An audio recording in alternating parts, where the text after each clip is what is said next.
Para nosotros la guerra, la sublevación fascista fue una gran sorpresa, porque vivíamos en plena alegría por el triunfo del Frente Popular, vivíamos una época de progreso y de libertad extraordinaria. Por eso, cuando se habla de la guerra, yo creo que hay razones suficientes para pensar que nosotros no queríamos aquella guerra y que fueron otros los que veían sus intereses espurios en peligro, los que recurrieron a los cuarteles para cortar a sangre y fuego el desarrollo democrático de nuestro país. Enseguida llegó la voz de que había que reunirse en el puerto de Alicante porque había un compromiso con los franceses y con los ingleses para enviar barcos y sacarnos, sobre todo a la gente que habíamos tenido más responsabilidades políticas, ¿no? Y estábamos esperando los barcos hasta que un día pues vimos aparecer dos barcos y todos ahí con aplausos y vivas y tal, y resulta que eran barcos de Franco. Y de allí ya nos llevaron en masa al campo de concentración de Albatera, donde yo fui también, ¿no? Del campo de concentración de Albatera me escapé y fui a esconderme en Madrid. Tuve tan mala suerte que llamé a un amigo mío que había estado conmigo en la guerra, pero que era un confidente de la policía. Es decir, lo que detuvieron, lo torturaron y se puso al servicio de la policía. Y ese me entregó. Y entré en la cárcel ya, en la cárcel de Porlier, en la que estuve ya pues 23 años consecutivos, no solo en Porlier, porque hice mucho turismo penitenciario. Estuve en Porlier, estuve en Ocaña, estuve en Alcalá de Henares y los últimos 16 años en Burgos. Yo he visto a muchos amigos que se volvieron locos o se suicidaron, pero eran precisamente aquellos que renunciaron a continuar, y que se venían abajo con un pelele sin resortes. En cambio, los que nos afianzamos en nuestras ideas, saber que aquello era una consecuencia de nuestra propia vida, y de que habíamos tenido la vida dura y difícil, pero la vida noble de un revolucionario, pues teníamos fuerza para soportar todo, ¿no? En general eran pocos los que se caían al suelo, la mayoría continuamos en pie, ¿no? Y para mí fue una emoción indescriptible un día que nos llegó un paquete clandestino, que nos lo pasan clandestinamente, y venía, entre otras cosas, un libro mío publicado en México. Entonces me di cuenta de que aquello no era una cosa que me satisfacía personalmente, sino que era una manera de extender nuestra situación y contribuir a la amnistía y a la libertad de los presos políticos. La cárcel tuvo dos periodos.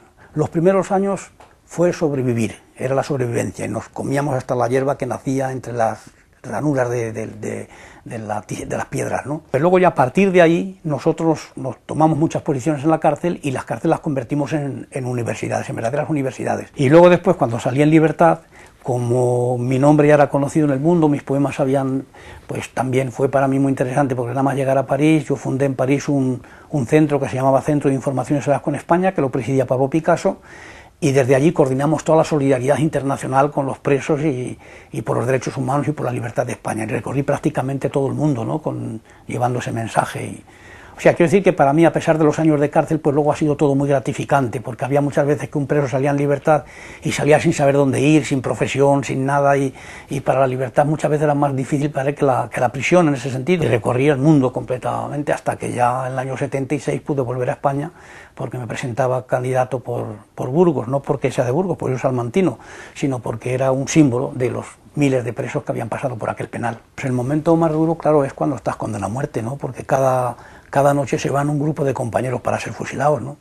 Pero es curioso que a mí la gente me pregunta muchas veces, bueno, ¿y en qué pensabas cuando estabas condenado a muerte? Que te podían matar en la flor de tu vida, ¿no? A los 20, 21 años, y yo les decía que en salir bien, y es verdad, cuando estaba condenado a muerte, lo que pensabas es que si llegaba el momento en que te nombraban, que tuvieras fuerza suficiente para despedirte de tus camaradas cantando y dando vías a la libertad, como lo hicieron miles y miles de compañeros que los he visto salir para ser fusilados con las últimas estrellas de la madrugada. La libertad para mí, después de 23 años, fue un verdadero problema, ¿no? Un verdadero problema porque muchas veces la gente me preguntaba, cuando yo daba vueltas por el mundo, que qué había sido lo más difícil para mí, si los 23 años de cárcel, la pena de muerte, la tortura, la separación de la familia, y le respondía siempre con lo más inesperado. Le decía, lo más difícil para mí ha sido la libertad. Salir en libertad era como nacer a los 41 años, y eso es un poco difícil. Y ese proceso de adaptación fue lo más difícil para mí. Era como si hubieran parachutado en un planeta extraño, ¿no? Y tenía que ir a tientas por la vida. No solo porque me faltaba adaptación, sino incluso la adaptación física también, porque los ojos se me volvieron rojos. Yo salí como una persona sin odios, eso es verdad, ¿eh? Salí como una persona sin odios porque sé que la lucha es otra cosa, que la venganza, por ejemplo, no es un ideal político, no es un fin revolucionario, ¿no? Y la gente me preguntaba mucho por eso, pero usted tendrá mucho deseo de venganza. Y yo me sentiría profundamente desgraciado si ahora mi verdadero objetivo, mi verdadero deseo fue que otros pagasen lo que yo había, porque ni un muerto, ni 100 muertos, ni todos los muertos del mundo me pueden devolver a mí 23 años pasados en prisión. Y la única venganza, en fin de cuentas, a la que yo aspiro es ver triunfantes un día los ideales por los que yo he luchado y tantos compañeros míos perdieron su vida o su libertad. Y es más, la memoria histórica, fíjate, está más viva fuera de España. Yo viajo por el mundo mucho, ¿no? Soy un ciudadano de la Vía Láctea. Y te encuentras con situaciones inesperadas. Yo he hecho un viaje a Venezuela hace un año y me hicieron un homenaje allí tremendo, la Filarmónica de Venezuela, todo, ¿no? Porque está vivo el recuerdo para ellos. Yo era un representante de aquel pasado, ¿no? De aquella España por la que ellos lucharon, para que... Está más vivo fuera que aquí dentro, porque aquí hay más intereses en tapar todo eso, ¿no? Es un precio que hubo pagado durante la transición, que todavía está en litigio si fue justa esa transición o no. Pero una cosa es que la reconciliación crease una situación para la convivencia política y para que la libertad ofreciese la seguridad y la paz a todos los españoles, y otra cosa es el olvido de los que de mezclar a las víctimas y a los victimarios, ¿no? Yo era un artista que pertenecía a las vanguardias históricas en el año 62, cuando me detuvieron con un alto grado de reconocimiento. Pertenecía a la galería de arte más importante de París, la Galería Denis de René, y cuando me detuvieron ya fui nada. El mayor reconocimiento era que era un comunista, agitador, que pintaba.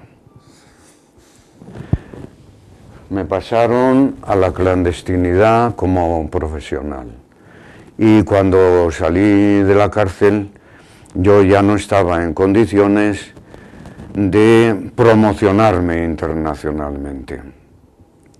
Aunque obra que pinté en el penal de Burgos se estuvo exponiendo para ayudar a las campañas de amnistía para los presos políticos españoles y para el mundo del exilio también.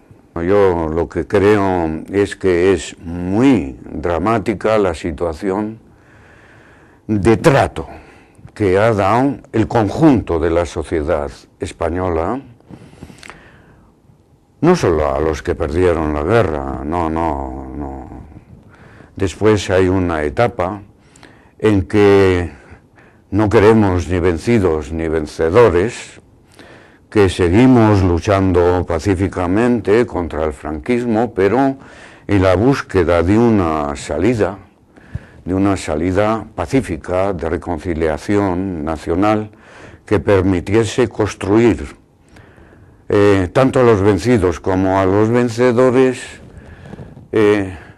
un país democrático y relacionado con el resto de Europa. El trato que se ha dado en España a los españoles que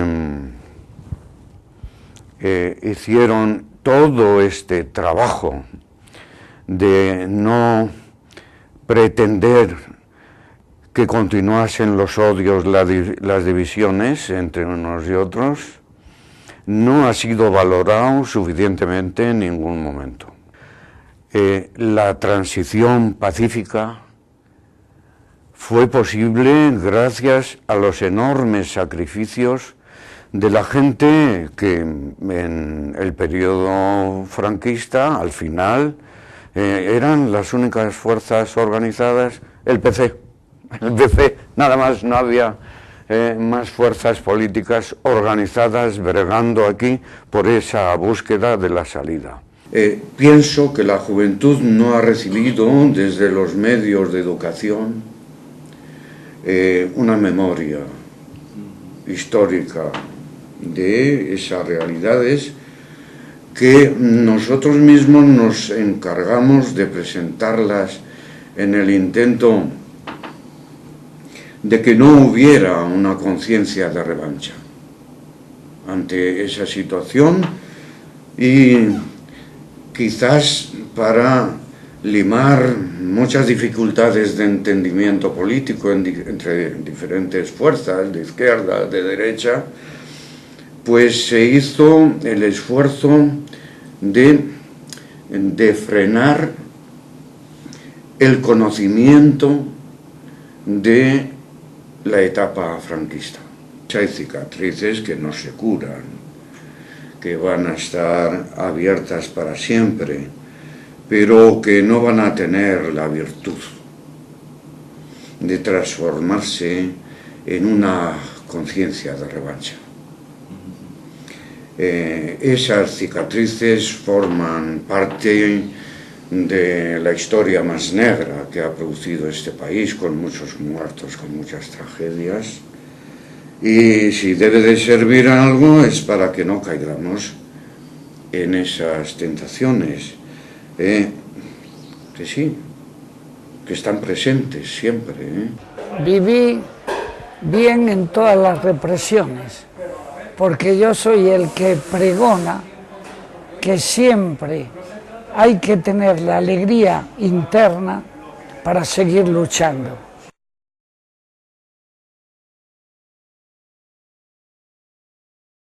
El individuo que nos pasó la frontera, resulta que posteriormente, a los 3 o 4 meses, me entregó a la policía.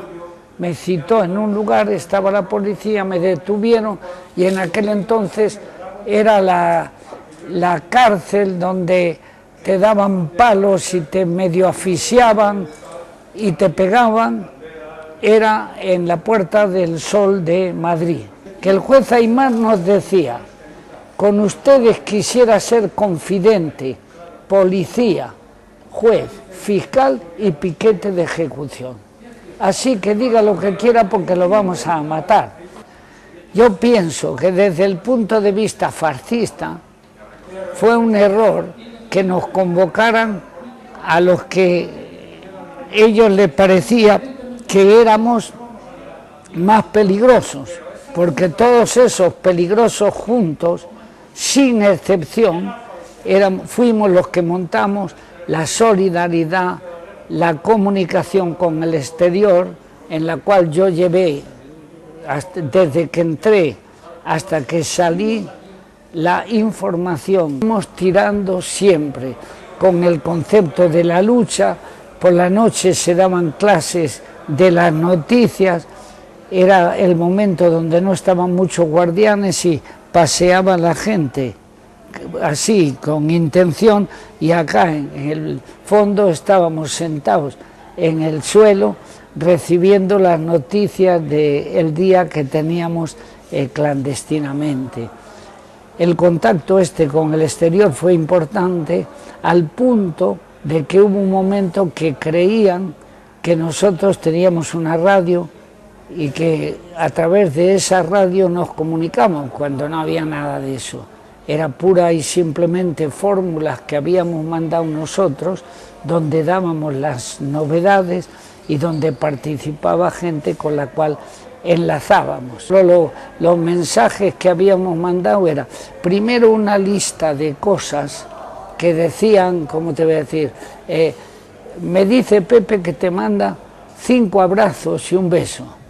Y eso tenía una significación. Yo ya no me acuerdo para decirte con la exactitud, pero más o menos están 5 camaradas en celdas y les están pegando. Luego, dentro de la prisión, en eso que te digo que era una verdadera organización, hicimos actos, uno muy importante, por ejemplo, en festejo de las cuestiones de Federico García Lorca, que ni el cura ni el director sabían que García Lorca estaba prohibido, lo rellenamos con toda una serie de aspectos, y el director cometió la torpeza, porque vio el ensayo final nuestro, de cómo era un gran espectáculo. O sea, habíamos hecho una tribuna que la habían traído los camaradas de menores condenas que trabajaban fuera, es decir, se preparó todo muy bien, y él invitó a toda una serie de gentes de acá, de las universidades, etcétera. Y cuando se enteraron en Madrid, lo querían destituir al director y el director se disculpó, la cosa que era verdad, diciendo que ellos no eran los que llevaban la censura, sino que la censura pertenecía a los curas de la cárcel. Y entonces ya pasó como Don Quijote y Sancho, que dijo, con la iglesia hemos topado. Entonces ya no siguieron y el director pudo liberarse. Tuve la suerte de conocer a un amigo mío, lo conocí porque me enteré que a un tío suyo le habían fusilado recientemente en Madrid. Y viví el dolor de este amigo mío, el dolor de su familia, y a partir de entonces yo dije, yo tengo que hacer algo por acabar, por colaborar para acabar con esta situación. Una noche salí a hacer unas pintadas, nos sorprendió un grupo de falangistas que nos dio el alto y se armó un tiroteo entre ellos y nosotros. Uno del grupo sí llevaba pistola y hizo uso de ella, pero el único que cayó detenido y herido fui yo. Yo aguanté 2 penas de muerte y 18 años de encierro sin haber denunciado a ningún compañero mío. Yo he nacido de la clase obrera y lucho y defiendo los intereses de la clase obrera, y por mucho que haya sufrido, sigo considerándome comprometido con mi propia clase y no paro en la lucha. Ha sido sencillamente un olvido manifiesto y tremendo de unos hechos que han configurado la realidad actual que tenemos y que pueden obligarnos a que la realidad futura pues sea peor de la que tenemos si no conseguimos recuperar todo lo que hubo en aquel momento. Tenemos a cientos de miles de personas que lucharon en este país por unos derechos sociales, por unos derechos civiles, por la libertad, por la democracia, por la justicia, es decir, por los derechos humanos, y estas personas han sido obviadas, han sido calumniadas, y lógicamente pues eso ha transformado esta democracia que tenemos en una democracia que realmente es imperfecta, porque es una democracia que no tiene ningún asentamiento real, ninguna base real. Se nos ha vendido esta democracia como algo que venía ya hecho, como que era una cosa muy normal. Se ha mencionado a la monarquía como la que trae la democracia, se ha mencionado a las clases dirigentes del franquismo como las que traen la democracia, cuando muchos nos damos cuenta de que lo poco que tenemos es gracias a la presión que ejercieron todas estas personas, ¿no? Y lo peor de todo y lo más grave es que se oculta esta historia hasta unos límites tan tremendos que cuando vamos a dar charlas por institutos o por otros sitios, o incluso con personas jóvenes, te dicen que si esto es verdad que ocurrió, porque no entienden ni saben que realmente la democracia de este país vino a costa de la sangre de muchas de estas personas, a causa de la libertad de muchas de estas personas, ¿no? En realidad lo que se ha tratado siempre es de que en España se borre la memoria, es decir, que no exista una conciencia de lo que el general Franco hizo con España. Es decir, cuando hay más de 1 millón de muertos, cuando hay condenas a fusilamientos, cárceles, palizas, torturas constantes, hasta más allá del año 75, hasta la muerte de Franco y posteriormente también, con Franco lo que se ha hecho es tapar la memoria y hacer comprender al personal, a través incluso de series de televisión como Cuéntame, de que la dictadura española fue una especie de sistema un poco autoritario, donde la gente lo pasaba muy bien, pero bueno, había canciones, ¿no? O sea, una cosa repugnante, ¿no?